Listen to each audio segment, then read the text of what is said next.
Well everyone, it's time for us to go and take a look at the Samsung Galaxy S21 and see how this particular phone holds up in 2025. Now, the thing I would definitely tell you about this particular phone is number one, this is one of those phones that I look at as probably still being a fairly good, solid device in a lot of different ways. I think with something like the Samsung Galaxy S21, this is one of those phones that I looked at and I would genuinely think that this is still a decent device in, a majority of ways. But there are some other areas of this phone that probably strike me as maybe a phone I wouldn't recommend people to buy. Now, we'll take a look at all this confusing kind of back and forth a little bit throughout this whole entire video and you'll see exactly what I mean. But if at any point you want to pick up the Samsung Galaxy S series of phones that I would recommend buying this year, links will be down in the description below. You can get that from there and you can help support the channel at the exact same time. Now, starting off with the outside of the Samsung Galaxy S21, on the front side of this beautiful phone, you're getting a 6.2-inch dynamic AMOLED display. Now, with this type of panel, I will definitely tell you, it is a panel that still looks pretty good. It doesn't have the brightest panel of all time, but it's still 1300 nits of brightness, is decent for a 2021 type of device, so we kind of have to keep that in mind. But also, this phone is still giving you 120 Hz display. So that is in and of itself another really nice thing going on for this phone too. Having that type of display architecture here is really nice.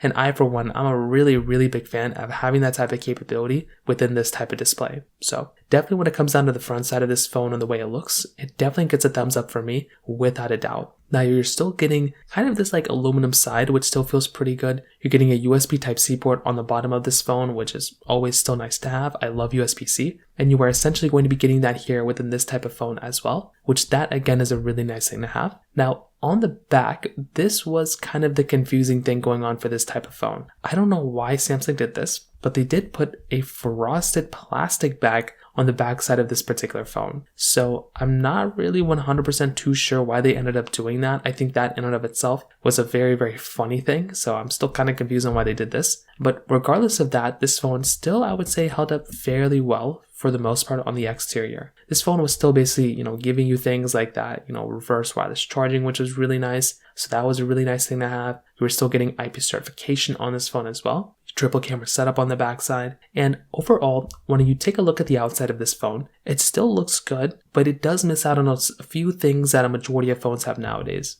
Number one, this phone is missing out on things like a frosted glass back. You're missing out on that inside of this particular device, which is kind of unfortunate. It would have been way better had we had a actual capability there, but fortunately we did not get that on this type of device, which was kind of unfortunate. Now, on top of that, the panel on this thing, we now have phones that are giving us like 3000 nits of brightness. So right there is another thing we might be missing out on. But even with those things being said, this phone still holds up fairly well for the most part, even from a body standpoint. From a price tag standpoint, this is probably one of those areas where people really love this phone. With the Samsung Galaxy S21, this phone is costing about $191. So that's on Amazon right now. And that's a pretty decent price to pay for a phone like this. You have to remember, this is a pretty cheap price for a phone. And if you're going to go through and, if you're thinking about when this phone first came out, this device was a pretty expensive phone when it first came out. And it's now, substantially cheaper. So that is a really big thing and a really nice thing going on for this type of device when it comes down to it. So personally for me, if I'm looking at a phone, this is kind of a big thing going on in my personal opinion when it comes down to it. Now, when it comes down to the camera side, you're still getting that triple camera setup on the backside, 12 megapixel wide, 64 megapixel telephoto, then a 12 megapixel ultra wide camera. So this is another really cool thing going on for this type of phone, right? Because you're getting a 4K at 60 on the front and the back, but you're also getting 8K capability on the backside as well. This is without a doubt a really nice thing going on for this type of phone. And just going through and having that type of capability, like going through and having that type of like 8K capability on the back, I think is a really nice thing to have. And I personally think if I'm going to go through and if I'm going to pick up a phone, it is a really nice thing to basically go through and get that type of capability. So personally for me, I think if you're still looking at the Galaxy S21, one of the biggest advantages for this type of phone is the fact that it looks this good and it performs decently well for the most part, especially from a camera side. iPhones still cannot do 8K capability, right? So that is another big thing kind of to keep in mind there too. So I think at the end of the day, from a camera side,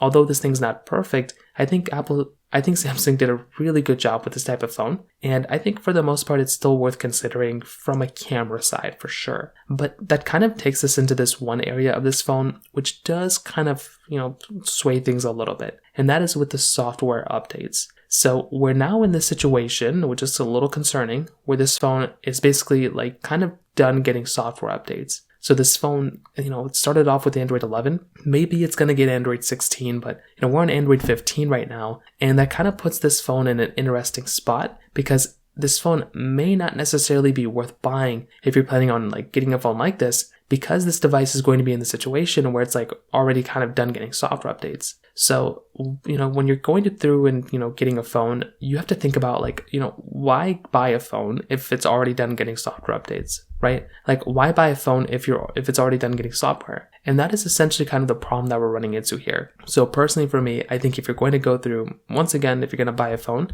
I think it's always nice to have a phone that's still supported with software right now, but it's also nice to have a phone that's still supported with software for at least like 2 years out. And this phone is basically not giving you that. So that is a really unfortunate thing here. The battery life and battery size, 4,000 mAh inside of this thing. That's a pretty big size battery to have inside of your Samsung Galaxy S21. But keep in mind this phone is like 3-4 years old now. So because of that, it's probably degraded in that battery side quite a bit as well. So I think that might be just another one of those things to keep in mind there too. But I still think this is a very good performing phone and very decent battery life inside of this device when it comes down to it. When it comes down to the performance, this device is giving you that Qualcomm Snapdragon 888 chipset inside with 8 gigabytes of RAM. So when you think about it like that, this type of device is still going to be giving you like a pretty decent type of, performing chipset. This was right before the 8th generation series they made. And a lot of people swear that this device's chipset was pretty good. It was better than even the successor of this thing. It was more optimized. So that's why in this case, like I kind of hope Samsung improves the longevity of this phone a little bit more. But even if they don't, I do think the Samsung Galaxy S21's capability, is still pretty decent. It's not perfect and it definitely is slow here and there, but I think, Samsung did a great job with this type of phone. And I think when it comes down to the chipset, this was a really interesting way for this phone to kind of be, because the performance and everything still is decent. I still like picking up this phone and kind of using it sometimes because it does give me the impression that it is still like a pretty fast, good, capable phone when it comes down to it. The only thing about the Galaxy S21 though that is a little bit interesting is that because it's done getting software updates it wouldn't really be a phone I'd recommend people to buy if they're planning on keeping a phone for like 2 or 3 years. If they're planning on keeping a phone for like, maybe like a year, then maybe this thing's like decent. But if you're planning on keeping a phone for like a couple of years, then this might not be the best option. So I think that might just be one of those things to keep in mind there. I think ultimately though, there are probably some other phones I would recommend buying though. I think phones like the Samsung Galaxy S23 would be a really good upgrade coming from this one. I think phones like the Google Pixel 7, I would say Google Pixel 8, I think that's a really good upgrade, and an iPhone 14 Pro is a really good upgrade coming from this phone as well. So in terms of that kind of covers it up there. If you have any other thoughts or questions, please let me know in the comment section below. Hit the like button, that would mean so much, but definitely hit that subscribe button. More importantly than everything else, I love every single one of you guys. Hopefully I'll catch you guys in the next video. Peace out till then.